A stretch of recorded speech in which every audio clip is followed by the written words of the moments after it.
Bonjour à tous, j'espère que vous allez tous bien. On se retrouve dans cette deuxième vidéo sur mes conseils dans la perte de poids.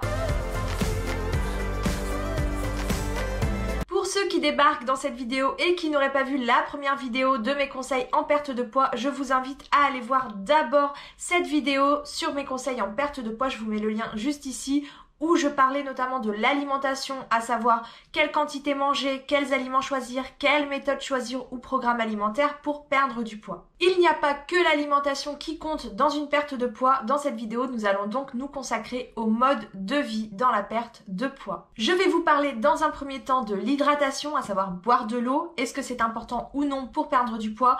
Ensuite, je vais vous parler du sommeil, parce que oui, pour moi, le sommeil est très important dans une perte de poids et on n'en parle pas beaucoup, donc moi, je vais vous en parler. Et ensuite, je vais aussi vous parler du sport. Faut-il faire du sport pour maigrir? C'est parti! Alors, faut-il boire beaucoup d'eau pour perdre du poids? Eh bien, je dirais que d'une manière générale, une bonne hydratation est très importante pour maintenir son corps en bonne santé. Maintenant, faut-il nécessairement boire beaucoup d'eau pour pouvoir maigrir plus efficacement?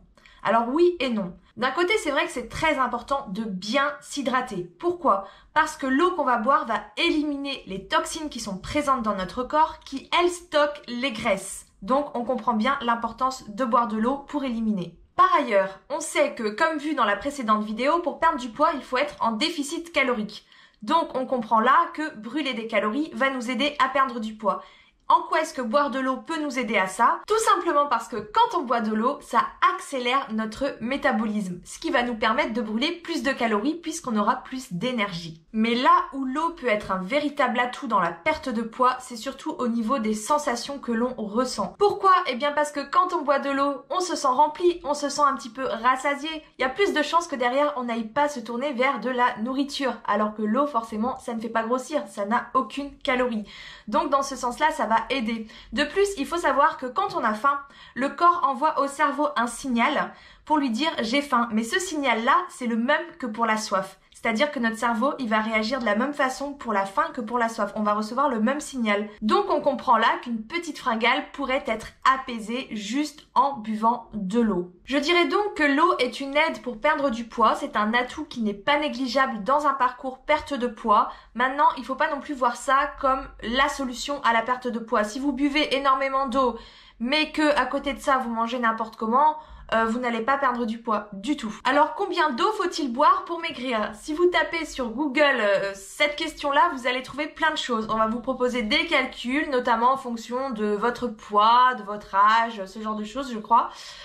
Personnellement, j'y suis contre. Pourquoi? Parce que je suis pour le fait d'écouter son corps. Je pense que si on n'a pas soif, je ne vois pas pourquoi est-ce qu'on doit se forcer à boire. Alors par contre, ça ne veut pas dire qu'il ne faut pas boire. En fait, je pense que le problème, c'est qu'on a tendance à ne pas penser à boire. Moi, par exemple, quand je sors dehors, j'ai toujours une petite bouteille d'eau dans mon sac. Parce que si je pense à boire, je vais me dire, est-ce que... Ah bah oui, peut-être que j'ai soif en fait. Donc je vais à ce moment-là, au moment où je vais penser à ma bouteille d'eau, ressentir cette sensation de soif, aussi légère soit-elle. Alors que si je n'y pense pas, je ne vais pas sentir la soif. À moins vraiment d'être dans le désert ou de sortir d'une séance de sport, là je vais ressentir la soif. Donc je pense que le problème c'est plutôt de penser à boire plus que de se forcer à boire une certaine quantité en se disant mon corps en a besoin. Je pense que le corps réclame déjà par lui-même ce qu'il a besoin, mais il faut y penser parce que boire de l'eau, on n'y pense pas forcément. Ensuite, je pense qu'il faut forcément aussi boire de l'eau et non des sodas, des choses comme ça. Bon, alors dans le thé, il y a de l'eau, c'est très très bien, mais il faut limiter comme sa consommation de soda et privilégier l'eau au maximum. Après, il faut savoir aussi que dans les aliments qu'on consomme, dans notre nourriture, tous les jours, il y a déjà beaucoup d'eau. Donc je pense que de se forcer à boire une certaine quantité d'eau par jour parce qu'on suit certains calculs, c'est pas forcément la meilleure idée qui soit. Bien s'hydrater, c'est donc très important. Penser à boire, c'est aussi important parce qu'on a quand même souvent tendance à l'oublier dans notre journée. Mais boire des litres et des litres d'eau parce que Internet nous dit qu'il faut qu'on consomme plus de 2 litres d'eau par jour, je ne pense pas que ce soit l'idéal, sachant que déjà quand on mange, il y a de l'eau dans les aliments. Je pense donc qu'il ne faut pas trop se prendre la tête avec ça, se forcer à boire des litres et des litres d'eau, juste penser un peu plus à boire de l'eau, avoir une bouteille d'eau à proximité de soi, que ce soit à la maison, que ce soit dehors quand on sort, dans son sac à main, dans sa voiture. Éventuellement télécharger des applications puisque ça existe, j'en ai pas là comme ça à vous donner, mais je sais que ça existe, pour vous faire penser à boire de l'eau, mais surtout écoutez votre corps. Ne vous forcez pas à finir la bouteille si vraiment vous n'avez pas soif et que vous vous sentez déjà rempli. Je pense que ça ne sert à rien, ça ne vous fera pas maigrir plus. Au contraire, ce que ça risque de provoquer derrière, c'est que vous allez passer votre journée aux toilettes. D'ailleurs, faites attention puisque comme tout excès, l'excès d'une consommation d'eau peut aussi, elle, être dangereuse. Vous pouvez tomber malade si vous buvez trop. Voilà, par exemple, l'hyponatrémie. Je vous conseille donc de penser à boire, de bien vous hydrater à volonté, mais sans être dans l'abus et sans trop vous prendre la tête avec des calculs qu'on trouve un petit peu partout. Passons maintenant à l'importance du sommeil dans la perte de poids. On ne le dit pas assez, un sommeil de qualité et en quantité suffisante est très important déjà pour la santé de manière générale, mais aussi dans un parcours perte de poids. Revenons-en encore et toujours aux fameuses calories. Pour perdre du poids, je le rappelle donc, il faut créer un déficit calorique, il faut que le corps brûle des calories. Mais pour que le corps brûle des calories, il doit avoir de l'énergie. Et l'énergie, où est-ce qu'on la trouve? En dormant. Voilà, il faut absolument laisser le temps au corps de récupérer, de se régénérer pour pouvoir avoir de l'énergie et donc brûler des calories et donc maigrir. Voilà, moi-même je l'expérimente assez souvent quand je me rends compte que j'ai des nuits assez courtes. Bon, j'ai un gros besoin de sommeil, moi il me faut 7 à 8 heures minimum de sommeil par jour. Quand je dors 6 heures, je peux vous assurer que la balance est moins gentille le matin que quand je dors 8 heures. Ça, c'est toujours quasiment le cas. Par ailleurs, un mauvais sommeil amène une mauvaise récupération musculaire. C'est pas l'idéal du tout quand on perd du poids, parce que perdre du poids c'est bien, mais on cherche surtout à perdre de la graisse, pas des muscles. En parlant de sport, je ne sais pas pour vous, mais moi quand je ne dors pas, impossible de me motiver pour aller faire du sport et même de trouver l'énergie au-delà de la motivation. D'ailleurs, la motivation, c'est pareil, c'est un facteur qui est très important dans la perte de poids. J'en parlerai dans la prochaine vidéo. Quand on ne dort pas assez, c'est compliqué d'être motivé le lendemain, d'être productif, que ce soit pour la perte de poids ou pour toute autre chose d'ailleurs. Et donc, je reviens au sport. Quand on ne dort pas assez, on n'a pas suffisamment d'énergie, notre corps n'a pas assez d'énergie pour pouvoir se dépenser en plus dans une activité sportive. Donc si vous voulez faire du sport dans votre parcours perte de poids, je vous conseille vivement de bien dormir parce que c'est d'autant plus important. Par ailleurs, il a été prouvé qu'un mauvais sommeil augmentait la sensation de faim. Génial quand on essaye de perdre du poids. Donc si vous essayez de vous limiter sur vos quantités d'aliments pour pouvoir perdre du poids et donc de créer un déficit calorique, même un petit déficit calorique, si derrière vous avez plus faim parce que vous n'avez pas assez dormi, alors que vous vous restreignez à une certaine quantité, et bien derrière, vous avez toutes vos chances de créer des fringales et en plus d'être attiré par des aliments qui sont vraiment mauvais, d'être attiré par le sucre, par les aliments qui sont riches en gras, en sel, qui sont transformés, bref, tout ce qui est mauvais pour notre santé. Donc ça va vraiment pas du tout vous aider dans votre perte de poids, ça paraît vraiment logique. Bref, on ne le dit pas assez, dormez bien, dormez assez. Votre lit est votre meilleur ami, je vous assure. Passons maintenant à la dernière partie de cette vidéo. Faut-il faire du sport pour maigrir? Revenons-en encore et toujours aux fameuses calories. Pour perdre du poids, il faut un déficit calorique, il faut une dépense énergétique. Est-ce qu'il faut forcément faire du sport pour avoir ceci? Non, vous pouvez tout à fait être en déficit calorique en modifiant votre alimentation. Vous pouvez brûler des calories juste en bougeant de votre canapé pour aller aux toilettes. Bref, en étant sédentaire, de toute façon, vous brûlez des calories. Vous pouvez choisir de marcher, ce qui est déjà bien mieux que de rester dans votre canapé toute la journée. Dans tous les cas, vous allez brûler des calories. Plus vous allez brûler de calories, plus vous allez maigrir. Ça paraît logique. À condition de ne pas avoir un trop gros déficit calorique. D'où l'importance d'aller voir d'abord ma première vidéo sur la perte de poids où je donne tous mes conseils en alimentation. Donc si vous créez un déficit calorique dans votre alimentation et que vous marchez un petit peu tous les jours, déjà ce sera très bien. Le sport n'est pas obligatoire pour maigrir. Je trouve que c'est quand même une très bonne nouvelle parce qu'on sait qu'il y a des personnes qui ne peuvent pas faire du sport parce qu'elles ont des problèmes de santé, elles ont un handicap physique, enfin peu importe, ou même un rythme de vie qui ne laisse pas de temps à une pratique du sport. Par exemple, si vous occupez un emploi qui vous prend déjà beaucoup de temps, que vous avez des enfants à la maison, je peux comprendre que ce soit difficile de trouver du temps et la priorité ce n'est pas d'aller faire du sport mais c'est d'aller dormir. Cependant, admettons que vous ayez un petit peu de temps et de motivation pour faire du sport. Ce sera vraiment un sacré bonus dans votre perte de poids, ça vous aidera beaucoup dans votre parcours perte de poids. Attention, ce n'est pas le sport à lui tout seul qui vous fera maigrir. Si vous faites du sport 3 heures par jour mais que à côté de ça, vous avez une consommation de calories qui est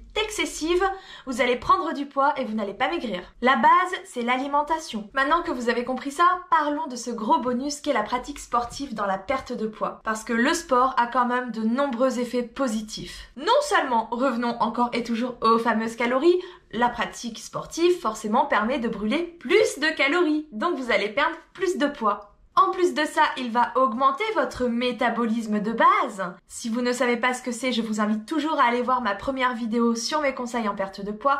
Donc si vous augmentez votre métabolisme de base, logiquement, derrière, vous pouvez manger plus. En étant raisonnable. Le sport développe la masse musculaire. Attention cependant, il y a un petit piège. Si vous faites beaucoup de sport, notamment de musculation, il se peut que vous perdiez de la graisse, mais que vous voyez le poids augmenter sur votre balance. Donc mon conseil numéro 1, quand on fait beaucoup de sport, c'est surtout de prendre ces mensurations avant même de penser à se peser, puisque ça peut vite vous démoraliser de voir vos kilos grimper alors que vous avez une alimentation optimale, que vous pratiquez une activité sportive. Sachez que quand vous reprenez du poids alors que vous perdez de la graisse, il se peut qu'on voit le chiffre monter. Mais ce qui compte avant de perdre du poids, c'est surtout de perdre de la graisse. Donc si vous gagnez du muscle et que vous perdez de la graisse, vous allez vous affiner et votre santé vous en remerciera. Je pense que la priorité, elle est surtout là. Mais alors, le top du top dans la pratique sportive, selon moi, c'est que derrière une séance de sport, on se sent bien dans son corps, on se sent bien dans sa tête.